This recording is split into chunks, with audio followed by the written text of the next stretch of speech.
नमस्कार शेतकरी बांधवांनो, शासन मराठी या यूट्यूब चॅनलवर आपले स्वागत आहे। सर्व शेतकरी बांधवांसाठी अतिशय महत्त्वाची व दिलासादायक अपडेट आहे। अतिवृष्टी व पूर यामुळे झालेल्या शेत पिकांच्या नुकसानीपोटी बाधितांना मदत देण्याबाबत शासनाने 25 जिल्ह्यांसाठी निधी मंजूर केला आहे।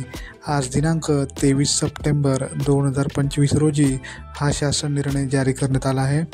पाहणार आहोत सविस्तर माहिती या व्हिडिओ शेवटपर्यंत नक्की पहा। आज दिनांक 23 सप्टेंबर 2025 रोजी शासनातर्फे शासन निर्णय जारी करण्यात आलेला आहे।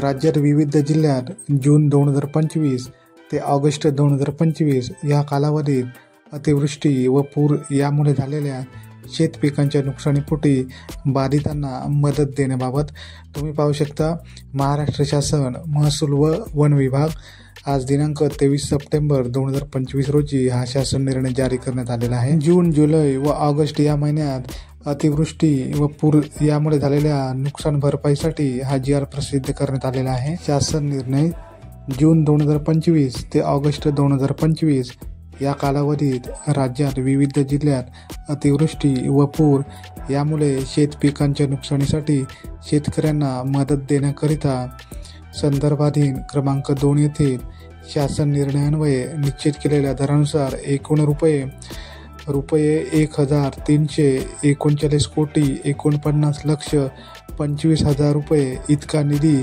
वितरित करण्यास शासनाची मंजुरी देण्यात येत आहे। पहा शेतकरी बांधवांनो, ही रक्कम लक्षात ठेवा। रुपये 1,339 कोटी 49,25,000 रुपये इतका निधी वितरित करण्यास शासनाने मंजुरी देण्यात आलेली आहे। ही रक्कम थेट आपल्या बँक खात्यात आपल्याला DBT मार्फत बँक खात्यात जमा होणार आहे। पहा क्रमांक 3 मध्ये संदर्भाधीन अनुक्रमांक 1 येथे नमूद दिनांक 24/1/2023 अन्वये सूचित केल्यानुसार DBT पोर्टलद्वारे लाभार्थ्यांना थेट त्यांच्या बँक खात्यात निधी वितरित करण्यात यावा। सोबतच्या प्रपत्रामधील सर्व लाभार्थ्यांची माहिती विहित नमुन्यात काळजीपूर्वक तयार करून संबंधित अधिकाऱ्यांनी ते संगणक प्रणालीवर भरून मान्यताबाबत नियमानुसार कार्यवाही करावी। कोणत्याही लाभार्थ्यांना मदत देताना दिरुक्ती होणार नाही याची तहसील व जिल्हाधिकारी कार्यालयाने कटाक्षाने काळजी घ्यावी। सर्व लाभार्थ्यांना तात्काळ ही मदत मिळावी म्हणून तहसील व जिल्हाधिकारी यांना शासनाने आदेश दिलेले आहेत। पुढे क्रमांक 5 मध्ये अतिशय महत्त्वाची सूचना आहे। पहा शेतकरी मित्रांनो, लाभार्थ्यांना मदत वाटपाची कारवाई पूर्ण झाल्यानंतर लाभार्थ्यांची यादी तयार करण्यात येणार आहे व ती संकेतस्थळावर प्रसिद्ध करण्यात येणार आहे। या आदेशाद्वारे तसेच यापूर्वी वेळोवेळी निर्गमित केलेल्या आदेशाद्वारे नैसर्गिक आपत्तीमध्ये शेतकऱ्यांना दिलेल्या मदतीचा निधी बँकांनी कर्ज खात्यात अन्यथा अथवा वसुलीसाठी वलती करू नये याकरिता जिल्हाधिकारी यांना सर्व बँकांना आवश्यक त्या सूचना निर्गमित कराव्यात। म्हणजे तुमच्या खात्यात जी रक्कम जमा होणार आहे ती रक्कम बँकांना सूचना देण्यात येणार आहेत की त्यांनी कर्ज खात्यात अथवा वसुलीसाठी घेऊ आणि याची संपूर्ण जबाबदारी जिल्हाधिकारी यांची राहील असे शासनाने आदेश दिलेले आहेत।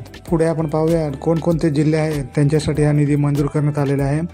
पहा शेतकरी बांधवांनो, शासन निर्णय महसूल व वन विभाग आपल्याला दिलेले आहेत, जिल्हे दिलेले आहेत। त्याच्यानुसार कालावधी जुलै व ऑगस्ट या महिन्यानुसार किती अतिवृष्टी व पूरग्रस्त शेतकरी यांची संख्या दिलेली आहे, बाधित शेतकऱ्यांची संख्या, कोणत्या जिल्ह्यासाठी किती निधी मंजूर केलेला आहे ते सुद्धा तुम्ही पाहू शकता। जिल्हे अमरावती, अकोला, यवतमाळ, बुलढाणा, वाशिम, त्याच्यानंतर नागपूर विभाग, गोंदिया, भंडारा, गडचिरोली, वर्धा, नागपूर, त्याच्यानंतर पुणे विभाग, कोल्हापूर, छत्रपती संभाजीनगर विभाग, हिंगोली, बीड, लातूर, धाराशिव व त्याच्यानंतर नाशिक विभाग, नाशिक, धुळे, नंदुरबार, जळगाव आणि अहिल्यानगर या सर्व जिल्ह्यांसाठी हा निधी मंजूर करण्यात आलेला आहे। तुमचा जिल्हा या जिल्ह्यांमध्ये आहे की नाही मला कमेंट बॉक्समध्ये नक्की कळवा आणि सर्व शेतकरी बांधवांपर्यंत